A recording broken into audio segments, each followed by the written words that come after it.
Hello Hoopers, and welcome to another beginner series. I am using a 36 OD Poly Pro. We're going to start with one leg hooping.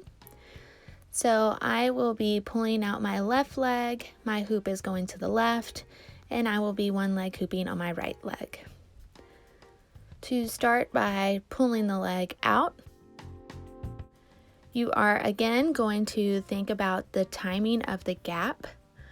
So when the hoop is on the back of your knee, that is when the gap will be open in front.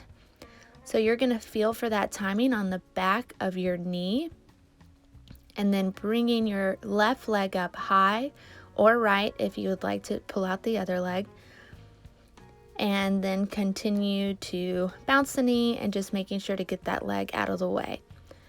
So again, looking here for that timing, thinking about feeling when the hoop is on the back of the knee. That will be your timing to bring that left leg up high and quickly out of the way of the hoop.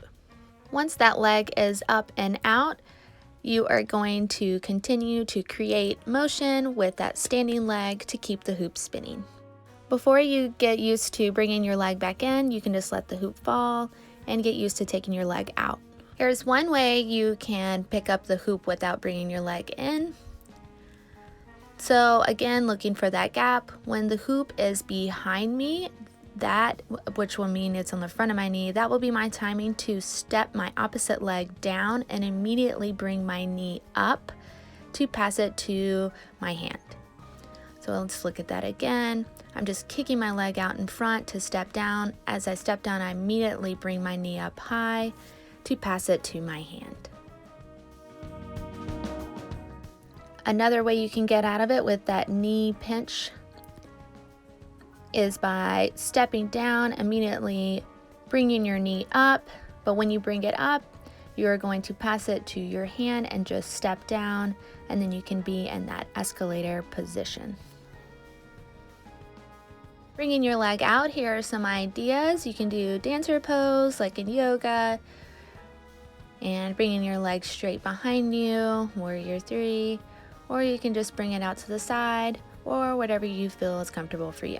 All right, we've taken our leg out, and now it's time to bring it back in.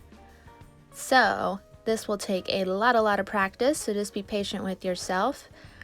So again, this is going to deal with the gap of the hoop coming in front and being behind. I like to slow it down a little bit with my knee like I did just there. And then once the hoop has swung to my left side and it's going to be on the back of my knee, again, that will be my timing to bring my other leg in. I immediately start giving energy with both of my knees. I also like to start turning, kind of helps slow down that momentum of the hoop as well. Again, bringing that leg out when it's on the back and side of my knee. And when I bring it back in, I really want to bring it in that same line of my leg and bringing both of my feet to meet. So once you get used to bringing your leg out and putting it back in, you can just keep drilling this motion, and then also try to do any of those poses and try to bring it back in. And then once you really have that practice down with the big hoop, you can move on to a smaller hoop. This is a 31 OD. Again, it will be harder for the gap and everything because it's going to be a smaller hoop, and which means a shorter rotation. Right now for vertical shoulder hooping, I'm using a throwback tutorial for this one. Again, still using my 36 OD Poly Pro. Now for this one, it is all about posture and stance. So I'm going to start with my feet parallel, and they're a little bit wider than hip distance. My knees are slightly bent and my back is flat. For my eye gaze, I want to keep my eye gaze above the hoop. So keeping that, and again, feet are parallel, so they're in a nice straight line. I'm going to start by pushing the hoop into my chest, and to keep it going, I want to be bouncing my knees.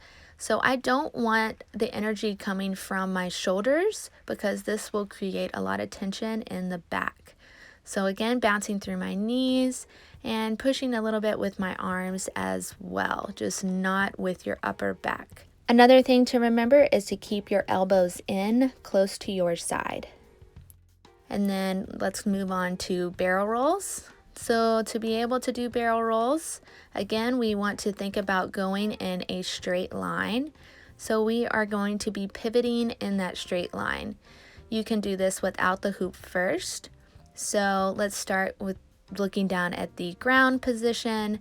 We are going to pivot and go to the sky position where you will be looking up. Your back is slightly bent to be looking up. Again, you still want your eye gaze to be above your hoop, and then pivoting back in that straight line to look down in that same ground position. All right, now starting with the hoop spinning, again pushing it into my chest. My feet are still parallel, the gaze is a little above the hoop, and my feet will be a little further than hip distance apart.